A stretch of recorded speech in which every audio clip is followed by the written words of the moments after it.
कानून ने फिर साबित किया है कि देश को आगे ले जाने के लिए इस कानून ने सिद्ध कर दिया है, देश को आगे ले जाने के लिए पूर्ण बहुमत वाली सरकार, मजबूत सरकार, निर्णायक सरकार, ये बहुत ही आवश्यक है।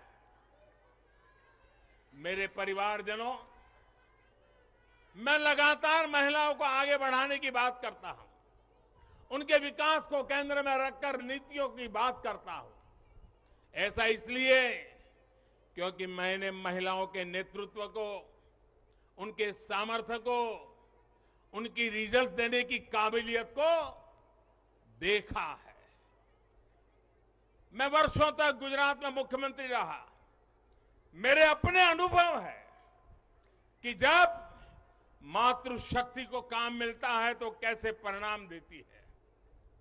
हमने गुजरात में समरस ग्राम की योजना बनाई थी और उसमें एक विशेषता थी कि जहां पर गांव के प्रधान के रूप में महिला के लिए आरक्षण है, वो सीट रिजर्व है, अगर उस गांव के सब लोग मिलकर के निर्विरोध उसको चुनते हैं और सभी पुरुष अपने आप को विड्रॉ करके सारे मेंबर महिला, 100% महिला मेंबर, उनको मैं समरस ग्राम पंचायत कहता था। और गुजरात में हजारों ऐसी पंचायतें बनी थी जिसमें एक भी पुरुष सदस्य नहीं था, 100% महिला सदस्य थी और उत्तम से उत्तम विकास के काम उन्होंने करके दिखाया था। साथियों, महिलाओं की शक्ति, उनकी सोच क्या होती है, इसके मेरे पास अनेक उदाहरण हैं। गुजरात में तो मैंने बार बार इस सामर्थ्य को देखा था। मैं नया नया मुख्यमंत्री बना था तो एक गांव की महिलाओं ने मेरा समय मांगा। वो गांव के चुने हुए लोग थे, तो बोले सब महिलाएं मिलना चाहती हैं। तो मैंने कहा भाई मैं नया था, अभी तो मुझे 6 महीने भी नहीं हुए थे। तो मैंने कहा काम क्या है, आप ग्रामीण विकास मंत्रालय को मिलिए, फलाने को मिलिए। नहीं बोले साहब उनका तो आग्रह है, वो आपको मिलना चाहते हैं। वो गांव की माताएं बहनें थी। मैंने कहा अच्छा भाई एक दिन बुला लेना, मैं मिल लूंगा। वो मिलने आई, 8-10 महिलाएं थी और उसमें सबसे ज्यादा पढ़ी लिखी जो बहन थी वो शायद 7वीं 8वीं कक्षा तक पढ़ी लिखी थी। तो मिलने आई, बोले हमारे गांव ने तय किया है कि एक भी पुरुष मेंबर नहीं होगा, सबकी सब महिला मेंबर होगी और इस बार गांव की प्रधान भी महिला होगी। तो मैंने उनको पूछा अच्छा इतना बड़ा आपको अवसर मिला है। अच्छा जब समय मांगा तो मुझे लगा कि शायद वो कुछ पैसों के लिए आएंगे, कुछ योजना लेने के लिए आएंगे। तो मैंने उनसे पूछा कि आपकी क्या अपेक्षा है और आप क्या करना चाहती है। 7वीं 8वीं कक्षा पढ़ी लिखी वो गांव की प्रधान महिला और बाकी मेंबर तो उससे भी कम पढ़े लिखे थे। वो 8-10 बहनें आई थी, गांव की बहनें थी। पहली बार गांधीनगर देखा था। उन्होंने मुझे जो जवाब दिया, मैं समझता हूं सार्वजनिक जीवन में काम करने वाले हम सबके लिए प्रेरणा है। उस बहन ने मुझे कहा कि मेरी एक इच्छा है, हमें 5 साल मिले हैं, हम 5 साल में ऐसा कुछ करना चाहते हैं कि हमारे गांव में एक भी व्यक्ति गरीब न रहे। आप कल्पना कर सकते हैं क्या दृष्टिकोण होगा उनका। और सच में ट्रांसफॉर्मेशन का कहां आधार होता है ये उनको मालूम था। ये सामर्थ्य और सोच हमारी माताओं बहनों के गांव में बैठी बहनों को भी होता है। साथियों, महिलाओं में सकारात्मक बदलाव की प्रवृत्ति और संसाधनों के बेहतर से बेहतर इस्तेमाल की दूरदर्शिता हमें हर जगह पे मिलती है। परिवार में तो डगर डगर पे नजर आता है। अभी कुछ दिन पहले मैं मध्य प्रदेश गया था, तो वहां शहडोल के पास एक आदिवासी गांव में गया तो सभी आदिवासी बहनों को बुलाया था, लेकिन विशेषता यह थी कि उसमें 100 से ज्यादा लखपति दीदी आई थी, आदिवासी बेटियां, लखपति दीदी। तो मैंने उनसे संवाद किया। एक बहन ने जो मुझे बताया वो वाकई हम सोच सकते हैं कि उनका सामर्थ्य कितना है। वो आदिवासी बेटी जो कहती है मैं लखपति दीदी हूं, मैं आज विमेन सेल्फ हेल्प ग्रुप के द्वारा ये काम करके इतना इतना कमाती हूं। तो मैंने पूछा इतना पैसा कमाने लगी तो करती क्या हो? एक आदिवासी महिला मुझे कह रही है, ये दिल्ली की महिलाओं के लिए भी आश्चर्य होगा। वो कहती है कि मेरे पति साइकिल पे जाते थे काम करने के लिए, रोजगार ढूंढने के लिए साइकिल पे जाते थे। मैं लखपति दीदी बन गई तो मैं उनके लिए स्कूटी ले आई। देखिए आत्मविश्वास। वो कह रही है मैं मेरे पति के लिए स्कूटी ले आई। फिर बोले मुझे पता चला कि मुझे बैंक से लोन मिल सकती है, तो मैंने सोचा कि मैं लोन से ट्रैक्टर ले लूं। बोले मैंने लोन से ट्रैक्टर लिया और मेरे पति को स्कूटी लेकर के मैंने उनको बदले में ट्रैक्टर दे दिया। और मेरे पति ट्रैक्टर लेकर के अगल बगल के गांव में खेती के लिए, लोगों की सेवा के लिए जाते हैं और कमाई करते हैं। और बोले अब तो मेरी स्थिति है कि मैं कुछ ही महीनों में वो ट्रैक्टर की लोन भी वापस कर दूंगी। यानी एक मेरी आदिवासी बहन लखपति दीदी की क्या विजन होता है, कल्पना होती है। अभी 1-2 महीने पहले मैं उनसे बात करके आया। साथियों मुझे कहना यही है कि नारी शक्ति मंदन अधिनियम देश के भाग्यों को बदलने का काम करेगा। और उसके पीछे मेरा जो ये अनुभव है, इसके कारण मेरा विश्वास अनेक गुना बढ़ गया है। नारी जब कोई भी जिम्मेदारी संभालती है तो उस संकल्प को सिद्ध तक ले जाने के लिए वो जी जान से जुड़ जाती है। इस कानून का सबसे बड़ा लाभ ये होगा, ये कानून देश की नारी शक्ति में बहुत बड़ा विश्वास पैदा करेगा।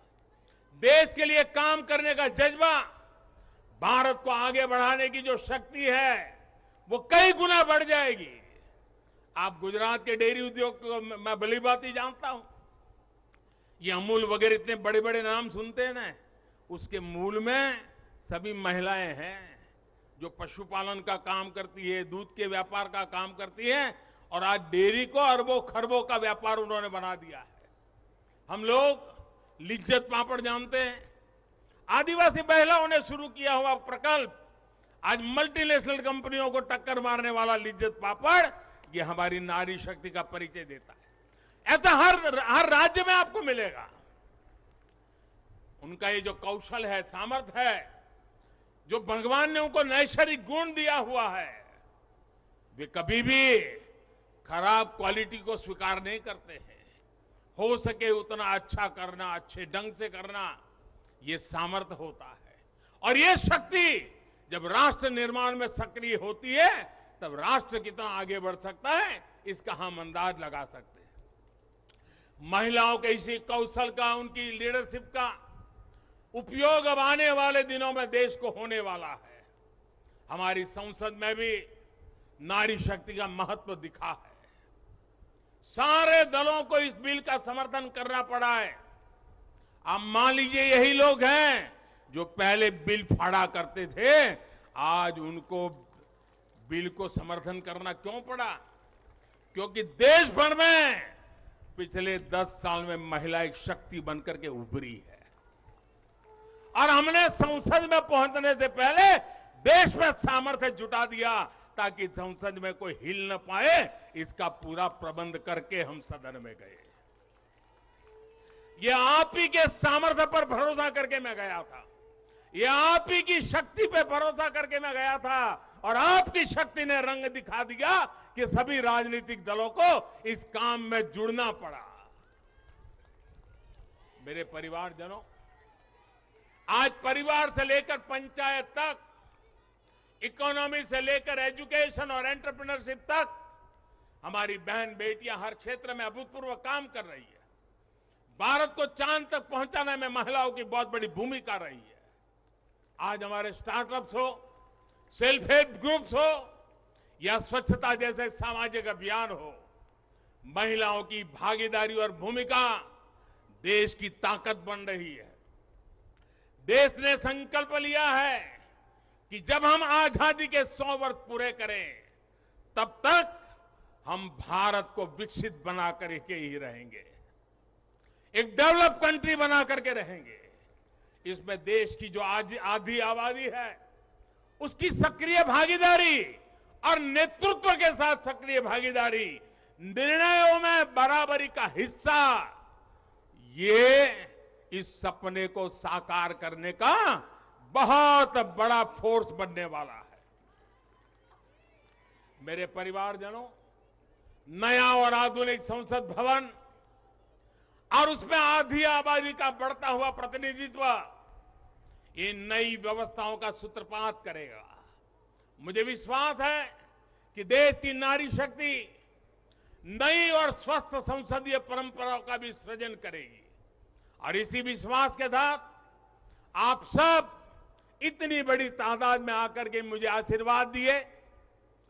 भारत की संसद के इतने बड़े महत्वपूर्ण निर्णय को माताओं बहनों ने संवारा और मुझे खुशी तो तब हुई जब इसको प्रधानमंत्री आवास मिला है, वो बहन मुझे आकर के आशीर्वाद दे रही है। जिसको उज्ज्वला का गैस मिला है, वो झुग्गी झोपड़ी में जिंदगी गुजारा कर चुकी बहन मुझे आशीर्वाद दे रही है, तब मेरा पक्का विश्वास और मजबूत हो जाता है। और इसलिए मैं फिर एक बार आप सबको अनेक शुभकामनाएं देता हूं।